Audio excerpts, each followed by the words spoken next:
You know, in our rush to talk about the holes in his game, we've seemed to forgot one simple fact, and me included. Jaxson Dart's a pretty good player. We'll show our work, we'll tell you exactly what's going on, and we'll tell you why to be optimistic about what he can do in the fall. This is the Locked On Ole Miss podcast, extra.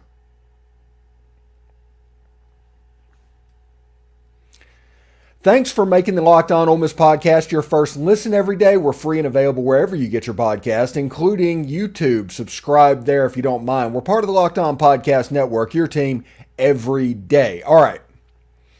So, in our rush, essentially, to talk about the holes in Jaxson Dart's game, and me included on that one, because I'm fixated on that middle of the field issue, as are many of the fan base that is watching Jaxson Dart as he progresses.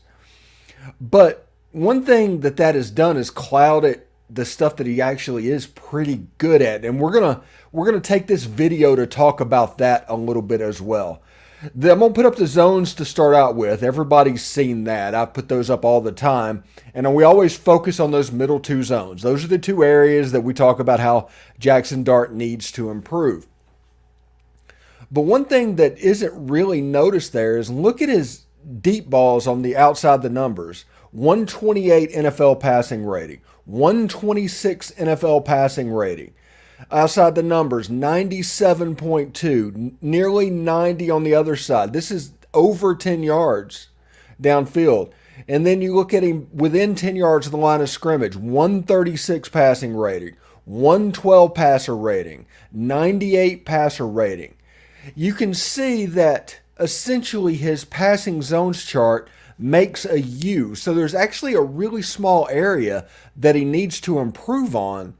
But all the others he does pretty well. And we saw in the spring game, we've seen during the course of the season in 2022, he likes to use that area of the field. He's comfortable doing that. But whenever we harp on these middle of the field issues and everything, it's just because that's the singular area that he needs to get a little bit better at. And getting players like Michael Trigg more up to speed, Caden Priestcourt, a middle of the field monster, Zachary Franklin and Trey Harris are both contested catch monsters as well. That is something that everybody needs to pay attention to with Jaxson Dart. This is another reason I do think this offense has a chance to be explosive this year. If you just look at what he was good at last year, and he just improves, take those passer ratings from 60 up to 80 in the middle of the field, and you're talking about an offense that's averaging over 40 points a game because of the weapons they have on their offense. So let's drill down a little bit on that as well. Okay? This is his passing concept stats from PFF, right? And we're going to go over this whole list and talk about that. His play action, his no play action, screen, and no screen. That's what they go by. Completion percentage, whenever it's a play action, is close to 64%. That is very good. He's 16-9. TDs to interception. He threw for over 2,000 yards. NFL passing rating, or his grades, I guess that's a 100-point scale, up in the 80s for most of them. His scrambling was pretty good as well. His screens were solid. He did have a couple of drops, but I mean, that happens from time to time. And his no screen, whenever he had to drop back essentially on third down. This would be long yardage type passes with the way Ole Miss runs their offense. His completion percentage was still up close to up to 60%, 16 TDs, 10 interceptions. I mean, the interceptions have to go down, and that's what we're going to talk about. But we're not in a situation to where Jaxson Dart, he doesn't have to go that far. He doesn't have to do things that is really any different than what he did last year. He just has to be more efficient in certain areas of the field. He threw 5 picks in that zone that was our problem zone that we have talked about. Now, BTT, that's big time throws. He had 9.2 off play action, no play action, 2.4. Now, that's something that we probably need to pay attention to is adjusted completion percentage based on drops and things like that, up at over 70% off play action at 68 no play action, like that. His drop percentage was about 6%, 7%, somewhere there, depending on where he is sitting.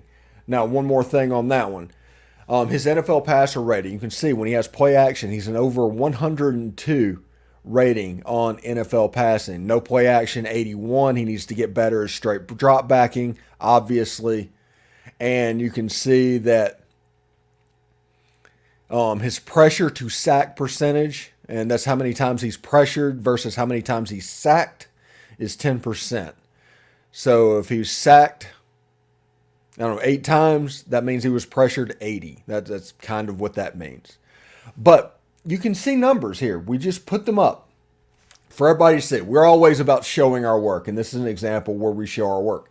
We can get fixated on the things that Jaxson Dart needed to do better because, honestly, after last year, I think most of the fan base could actually see him flashing and making passes and going ooh and ah. And I mean, his over routes to Malik Heath early in the season, thing of beauty. He completed a pass against Georgia Tech on one of those going the other way. Fantastic. His outside the numbers stuff is really good. We saw stuff this spring to where he was really effective outside the numbers. So don't dig in too deep about our opinion or anything on Jaxson Dart because we're talking about those middle two zones. Because I think what is happening is we see that as a way to make the complete package. Those are areas that need to get a little bit better. And by all accounts, in the spring, he got a lot better. He turned the ball over one time over spring. 15 practices, turned it over one time. And that's impressive when you consider all the one-on-ones and all the 7-on-7 and all the team and all the stuff they do. That is impressive for a quarterback to put up numbers like that. If he can utilize Caden Priestcorn, if he can utilize Michael Trigg, because I do think Ole Miss is going to play a little 12 personnel this year. I think that is absolutely going to happen. If he can utilize Jordan Watkins when there's a true slot receiver in that area and get good in that to where linebackers have to worry about it, because that is why we harp on it, because I've talked about this, and you can ask my everydayers this. I absolutely do this. This offense tortures linebackers. They don't know whether to go backwards, forwards, right, or left. And false steps are created, and players like Quinshawn, that makes them even more effective than they are. That makes tight ends really effective in this offense. If we can get back to that, to what Matt Corral did in 2021, and that wasn't even a super explosive offense compared to 2020, but if we can get back to that, Jaxson Dart will throw for 3,000 yards and 30 touchdowns this season. Jaxson Dart has just enough gunslinger in his game to where he will try to make plays downfield. Honestly, when you look at his zones, and I'll put that up one more time, you can see his completion percentage over 50 yards is below 50%, as it would be. It's over 20 yards downfield, and these are SEC cornerbacks that he's going up against. But if you take that outside left, I could see a scenario where that turns into 7 of 15. Between the numbers, 15 for 33.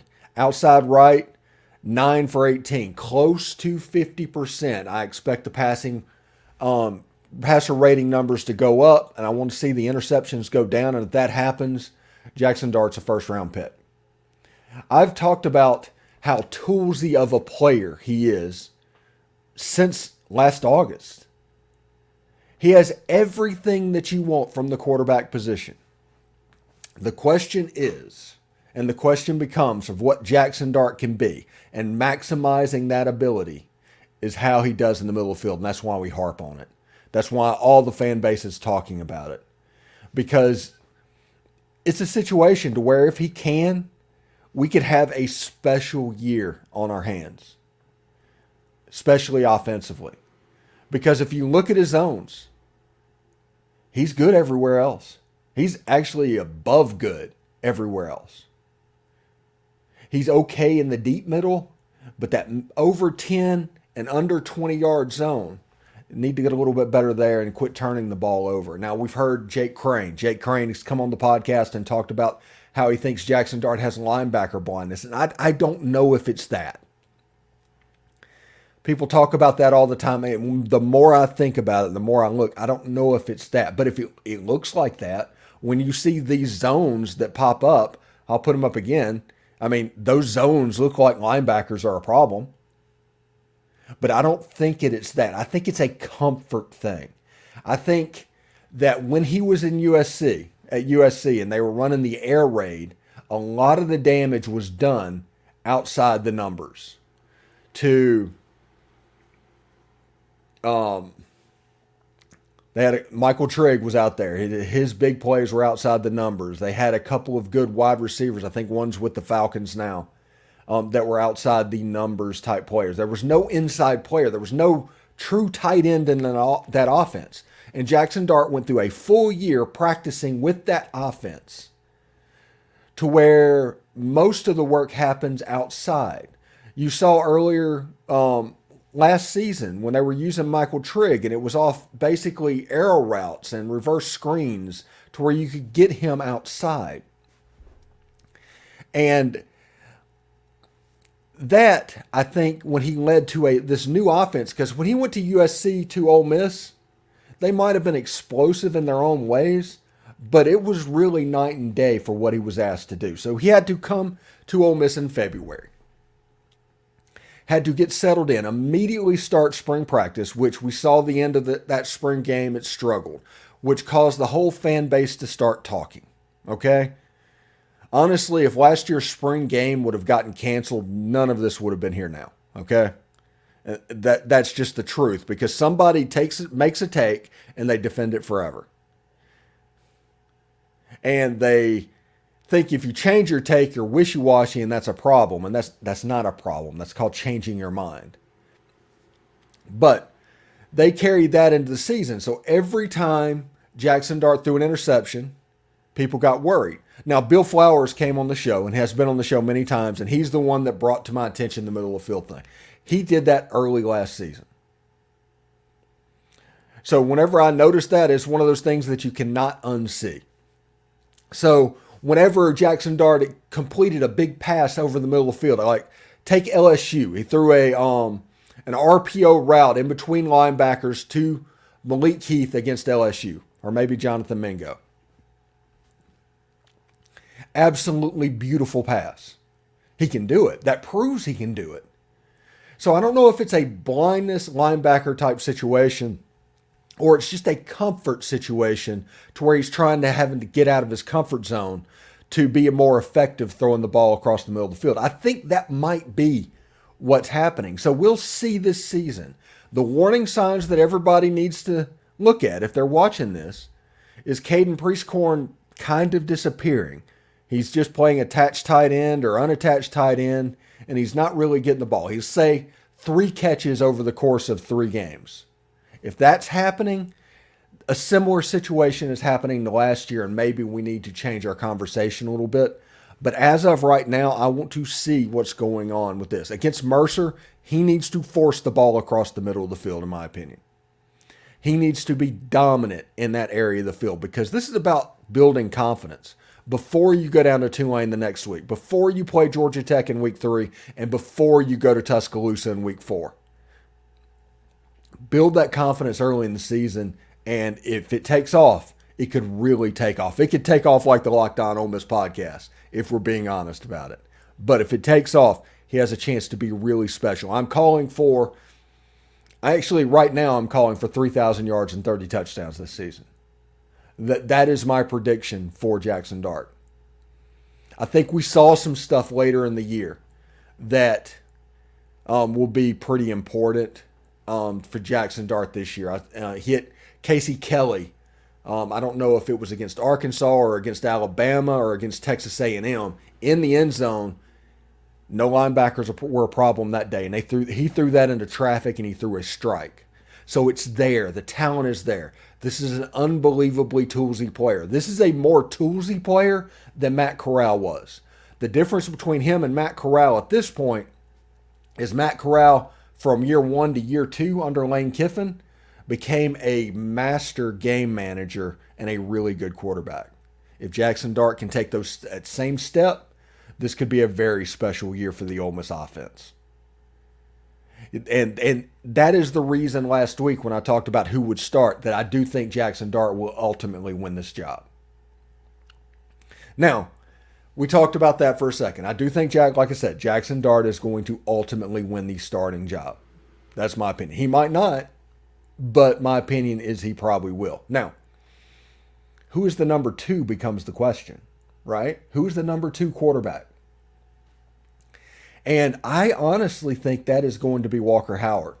I think Spencer Sanders is a little bit of a flight risk, but if he hangs around, and there might be some packages for him. Not too many because Jaxson Dart can run the ball as well, but there will be some. Now, I do think early in the season or in fall camp, if for some reason Jaxson Dart falters, I think Spencer Sanders has the chance to take the job first. I think whoever wins the quarterback job, right, between Jaxson Dart and Spencer Sanders, like I said, I think it'll be Jaxson Dart, will be the number 1 quarterback, but the loser will be the number 3 quarterback if he hangs around. I think the second quarterback will be Walker Howard. I think if we get up on Mercer by 35, 40 points in the second half, Walker Howard's the one you're going to see running into the game. That's just my opinion on that, and that's what I would do as well. Also, I think the second quarterback in that situation might be Austin Simmons. You got 4 games to play him. I think against Mercer, he's going to get on the field. I think against Georgia Tech, he's going to get on the field. And they're going to find a way to use him throughout the year because, honestly, if we want to be real, okay, this is what Ole Miss fans need to hope for. Jaxson Dart blows up, goes pro.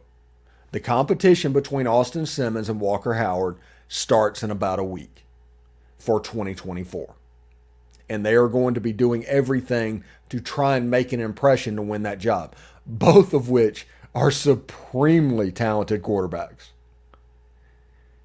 You have Walker Howard that we all saw during the spring game and everybody just salivating over him. And Austin Simmons on 3 compared him to Tua.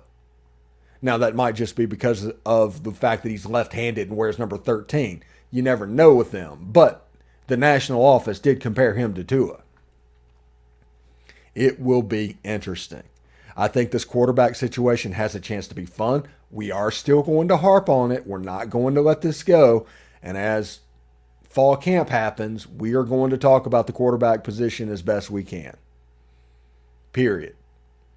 We're going to have Bill Flowers on, who's going to judge games based off of the quarterback and how he played and what he did and things that he saw. Somebody that actually played the game at a really high level at Ole Miss. We're going to have Dalen Flowers looking in there, giving his perspective of what's going on with the football team. And we also have a couple of surprises, pregame, postgame shows, stuff like that we think we have a chance to really make something this year. So it should be a lot of fun. Anyway, thank you very much for making the Locked On Ole Miss podcast your first listen every day. For your second listen, check out Locked On SEC. Chris Gordy does a fantastic job covering the conference as a whole. This weekend, I hope everybody has a good 4th of July weekend and enjoys it as well. On Friday's Locked On Ole Miss podcast, we talked about how the way this NIL situation is going and these rogue boosters that are roaming around, I am in favor of the death penalty returning to the NCAA. Got a lot of engagement on that video. Thank you very much for doing that. I'm interested in all perspectives and all opinions because, as you know, this conversation is about perspectives and opinions. That's the reason we do these videos, so people can have opinions about them and we can hear what their opinions are. So that is pretty great. I did want it to do today on a 4th of July weekend to talk about something positive about Jaxson Dart, because Jaxson Dart is a really good quarterback. I think we find ourselves in the rut of immediately looking for holes and flaws and warts and things like that. But the reality is, when you look at him in his overall, his totality, you can see things that he does pretty well. Ole Miss doesn't beat Texas A&M last year without Jaxson Dart. Quinshon Judkins, but without Jaxson Dart as well. And over the course of the year, as it got tougher, it became almost like grad school for him to learn how to do stuff. Things are moving in a little bit faster area, better quality athletes, all of that on the other side of the field. So he had to get a little bit better incrementally. Look at it this year as the first year of him being the finished product. And he's not the finished product. He's 19 years old. But I think he's going to be exceptional this year. And that's the plan. And if he's not, we'll put the other guy in and we'll talk about it here. Anyway, thank you very much. Have a happy 4th of July. Hope everybody has a great weekend. There will be no video tomorrow. We're going to take tomorrow off and enjoy our 4th. But we'll be back Monday with a new Locked On Ole Miss podcast and getting ready for SEC Media Days, fall camp, all of that stuff. I got to figure out what the topic's going to be for that day. So thank you very much. I hope you enjoyed this video. We're going to let it marinate for the weekend and the NCAA video for the weekend. But I hope this works out for you. All right. Take care. Happy 4th.